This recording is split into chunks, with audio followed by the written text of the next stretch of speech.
Hi everybody, I'm Mahin and this is the third edition of Raks Me a Question. Today's topic is actually a combination of questions all around a related theme from actually a couple of readers. And our theme today is about beginner's practice outside of class.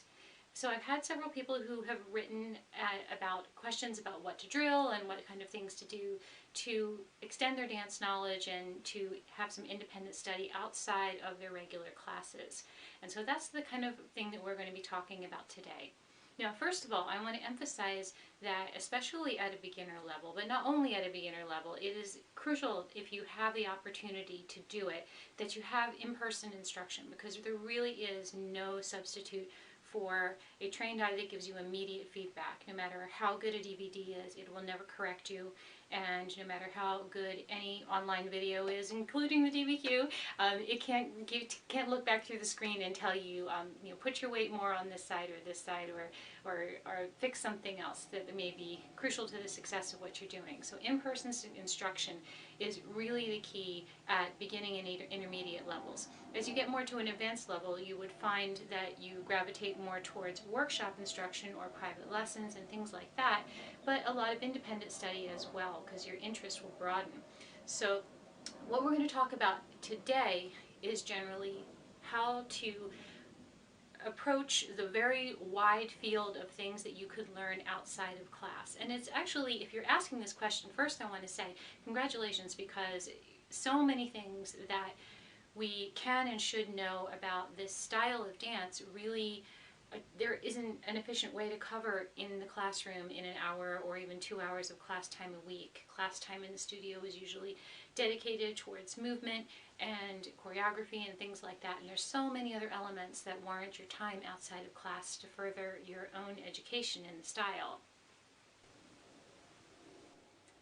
I'm going to break these down into about 4 different areas. The first one being generally your physical fitness, the second being your dance skills, the technical skills, the third being things related to music, and the fourth being history and culture.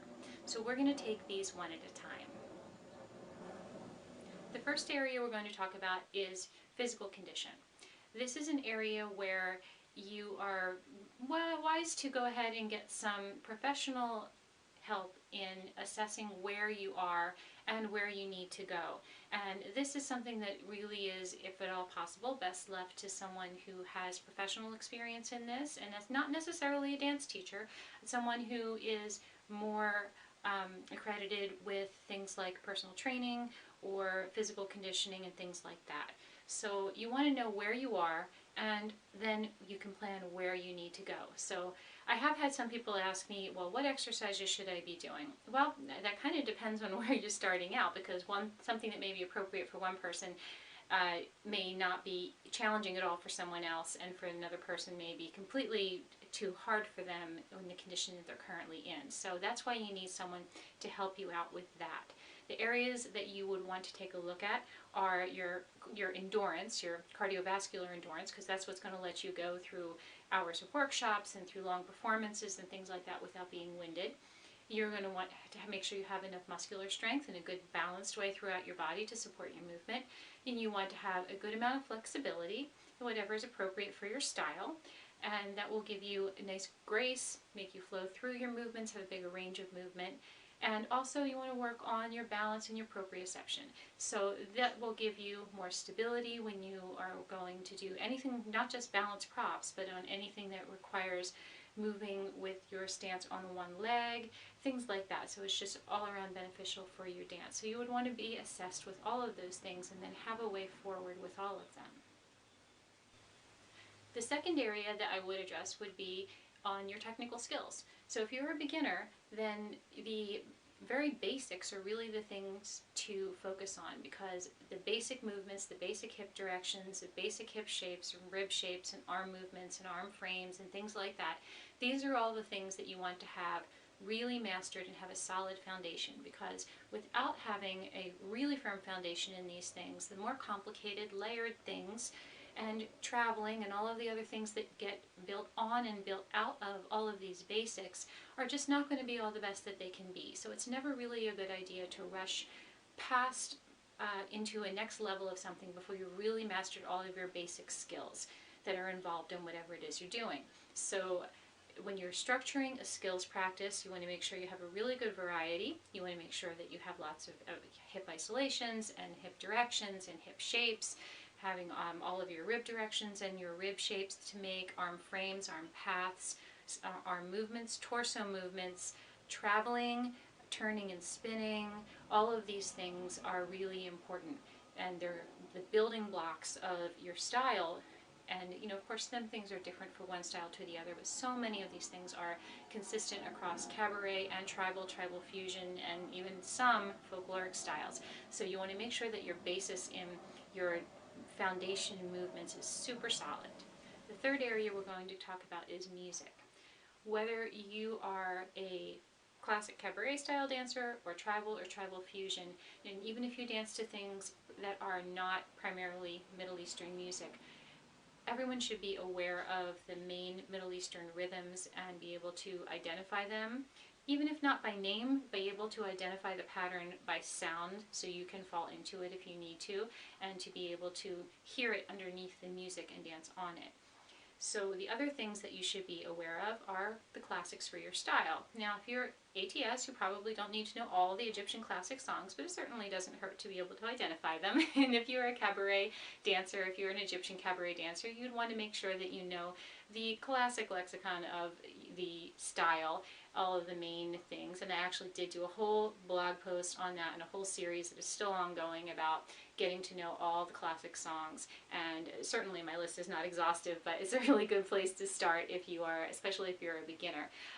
If you dance primarily a Greek or a Turkish style, you want to seek out what are the main classic songs for that style, and to make sure you're familiar with them as well.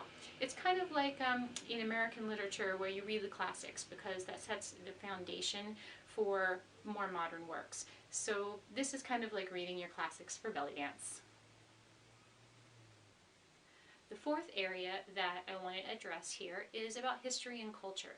And this is the area that's very difficult to cover in a class. A teacher can give you some anecdotes and things like that, and maybe even give you some handouts, and that is really great if you're getting some things like that. But this is an area where you really can take off on your own with some independent study based on what interests you. So there's so many things here that you can actually go and explore. You can explore just the history of the dance style itself. You can explore the history of how it came to and evolved in the United States or in the country that you live in, since I know I have people all over the world watching this.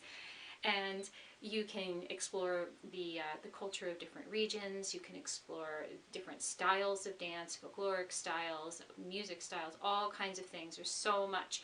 And no matter how long you dance, you will always be finding more things in the history and culture area of dance. And that's one of the wonderful things that keeps so many dancers in this arena for so long, is because you never feel like you're done. You never feel like you've done it all. There's always something that you haven't heard of or haven't been able to try yet that you've heard about that's over the horizon. And so we're always learning new things. And so if you are an independent learner, there's so much that you can do in this area. Okay, so are you feeling overwhelmed yet? Well, don't, because it's really easy to say, oh my goodness, there's so many things I have to practice here. Well, don't get all flustered. The thing that you can do is kind of take these 4 headings that I gave you and just brainstorm all kinds of things around them. Skills that you can think of, history topics you'd like to look into, music things that you probably think you should know, and poke around. Hopefully the DBQ helps you with that, because actually that's why the DBQ was actually started 5 years ago. It was started for my students because they felt like there was a lot of things that I wanted to get to them that I really didn't have time or the resources or the equipment to give them in class. You know, it's really hard to stop class and show them a video of someone without kind of wasting class time a little bit. So I would send it out in an email later so they could watch it at home. And that is actually how the DBQ started 5 years ago.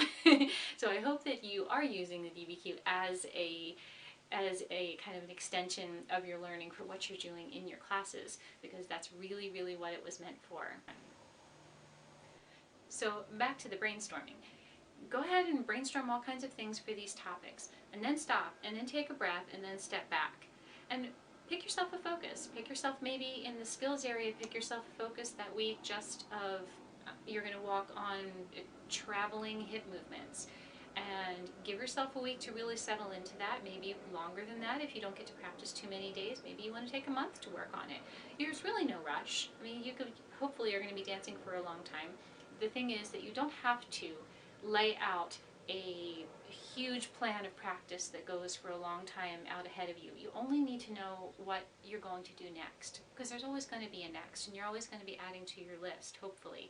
So don't get overwhelmed. And I actually have seen this happen with some online students who are very type A and like to plan everything, and they want to plan out the whole thing before they start. And don't.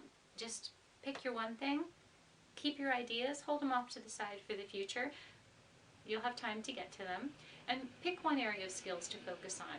Pick one area of history or culture to focus on for a month, and just set yourself a time, maybe in a half an hour or so once a week, to go online and really look for those things, or dive into a book that you have, found that addresses something like that, if it's a history aspect. If you are looking for a good overview of styles, Princess Farhana's Bellydance Handbook has a really excellent chapter with a nice kind of overview of many different regional and folkloric and cabaret styles, which can kind of whet your appetite and get you oriented to the landscape of all the things that are out there. And that hopefully will maybe pique your interest into some further exploration on your own in some of those areas. There's lots of good resources out there.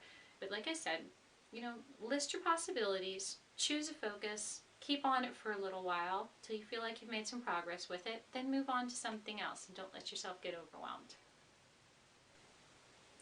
Now, while this edition of the Raks Me a Question has been oriented towards beginners, the truth of the matter is that this kind of organization towards your dance education is really applicable for anyone.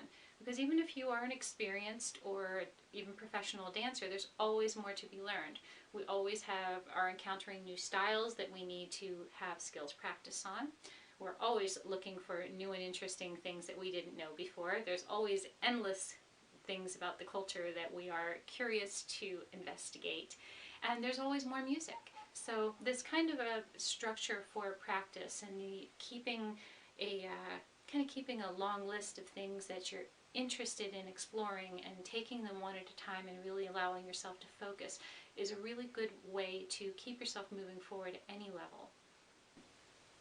Okay, so to the several readers who wrote in about this topic, I hope that this answers your question and gives you a little bit of a road forward. And I think my buddy here, Mr. Monkey's telling me I have to tell you something. He said, I want to remind you that if you have been wanting one of my t-shirts, this one says, "Believe in the Power of the Shimmy." I have other ones that say, "I'll Rock Your World," and one that says, "Bellydance, Glitter is a Lifestyle." You've probably seen them in some of the other videos. Then I will be taking some pre-orders for all three styles of shirts in tank top, short sleeve, and a brand new style, which is a soft long sleeve thermal with a hood on it for all you ladies and gents who are out there in the cold country. I'm here in Phoenix, we don't have to wear that too often, but I know that some of you have wanted some longer, warmer styles for winter, and so I found one. And I will have pre-orders up this weekend all the way through the end of November, and you will be able to order in several colors and in a variety of styles and sizes that I do not usually keep in stock. So this is your opportunity to get exactly what you want shirt-wise. And so, okay, that is all I have for you today. I hope that your independent study in dance and your practice takes on some new dimensions from this, and I will see you next time. Bye!